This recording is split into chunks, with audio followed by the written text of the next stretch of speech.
வணக்கம், இது ஆர்த்தி கஃபே. இன்னைக்கு டிப்ஸ் டுடேல என்ன பார்க்க போறோம்னா, நாம் கிச்சனில் சமையலுக்காக யூஸ் பண்ணக்கூடிய எல்பிஜி சிலிண்டரை பொறுத்த வரைக்கும் நான் ஒரு சில விஷயங்கள் ஃபாலோ பண்ணுறேன். ஸோ இப்போ தான் வந்து சிலிண்டரை இறக்கிட்டு போயிருக்காங்க.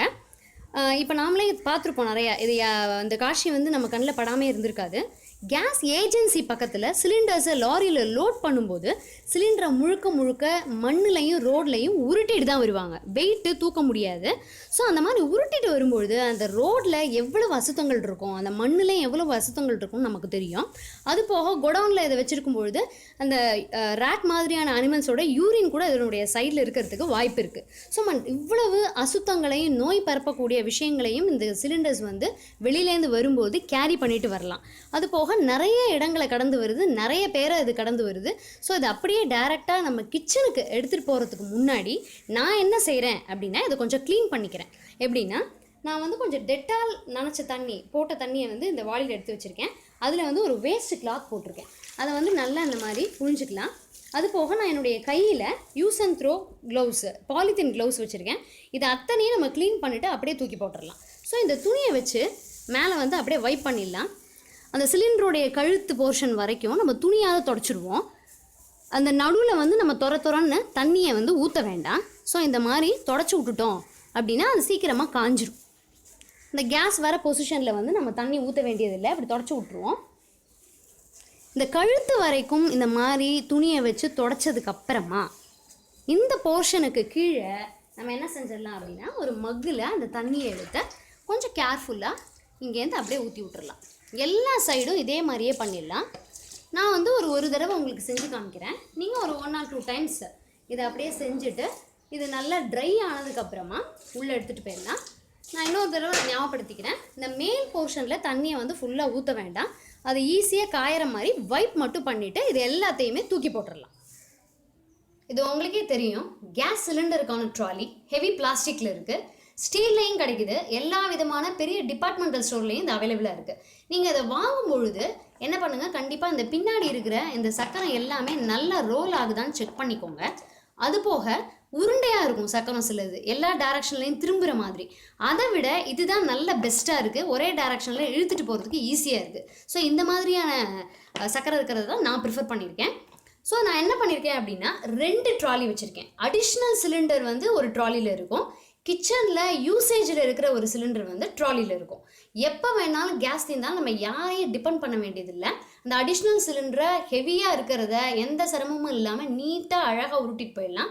அதே மாதிரி கிச்சனில் இருக்கக்கூடிய எம்டி சிலிண்டரையும் நீட்டாக அழகாக கொண்டு வந்து வச்சிடலாம். சிலிண்டரை இறக்க வேண்டிய அவசியமே இல்லை. ஸோ இது ரொம்ப யூஸ்ஃபுல்லாக இருக்குது. இப்போ ரெகுலேட்டர் வந்து எப்படி ஃபிக்ஸ் பண்ணுறதுன்னு பார்க்கலாம். என்னன்னா இதை போய் சொல்கிறாங்க, இதெல்லாம் தெரிஞ்சது தானே அப்படின்னு நினைக்காதீங்க. இது வந்து ரொம்ப ரொம்ப பியூராக நான் பிகினர்ஸ்க்காக தான் சொல்கிறேன். ஏன் அப்படின்னா, முதல் தடவை எனக்கு கேஸ் சிலிண்டர் தீர்ந்த போது, தனியாக இருந்தபோது எனக்கு எப்படி மாற்றுறதுன்னே தெரியல. அது ஒரு நாள் முழுக்கவே எனக்கு வேஸ்ட்டாக போச்சு. ஸோ இது எப்படிங்கிறது இன்னொரு தடவை சொல்லிடுறேன். இது பிகினர்ஸ்க்காக தான். முதல்ல வந்து இந்த சீலை நல்லா ஓப்பன் பண்ணிடலாம். சீலை வந்து ஓப்பன் பண்ணி எடுத்துட்டு இந்த மாதிரி ஒரு நைலான் கயிறு போட்டிருப்பாங்க. அதை என்ன செய்யுங்க அப்படின்னா, இப்படி இழுத்துட்டு இப்படி தூக்கணும் அப்படின்னா அந்த இது வந்து இந்த சீல் வந்து ஓப்பன் ஆகிடும். இப்படி இழுத்துட்டு இப்படி தூக்கிட்டோம், சீல் வந்து ஓப்பன் ஆகிடுச்சு. இப்போ இதில் தான் நம்ம வந்து ரெகுலேட்டரை ஃபிக்ஸ் பண்ண போகிறோம். நீங்கள் ரெகுலேட்டரை உள்ளே எடுத்துகிட்டு வரும்போது சிலிண்டரோட கேப்பில் எந்த கேப்பில் விட்டால் ஈஸியாக நமக்கு ரெகுலேட்டரை அழகாக ஃபிக்ஸ் பண்ண வருது அப்படிங்கிறத பார்த்து அந்த கேப் வழியாக உள்ளே எடுத்துகிட்டு வாங்க.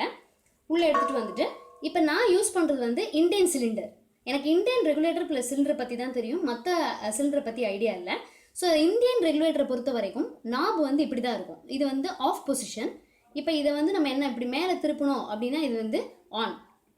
எப்பொழுதுமே ரெகுலேட்டரை ஃபிக்ஸ் பண்ணும்பொழுது நாப் வந்து எப்படி இருக்கணும்னா ஆஃப் பொசிஷனில் தான் இருக்கணும்.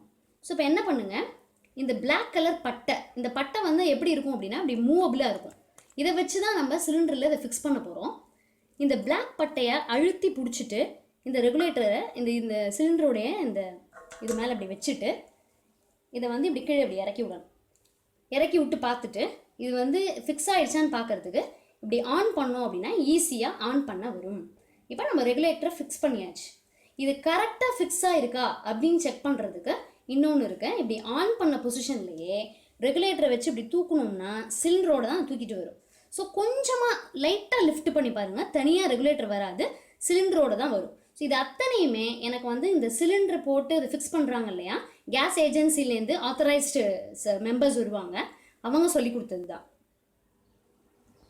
சிலிண்டரை எப்பெல்லாம் யூஸ் பண்ணலையோ அப்போ நீங்கள் என்ன பண்ணிடலாம், ஆஃப் பண்ணி வச்சிடலாம்.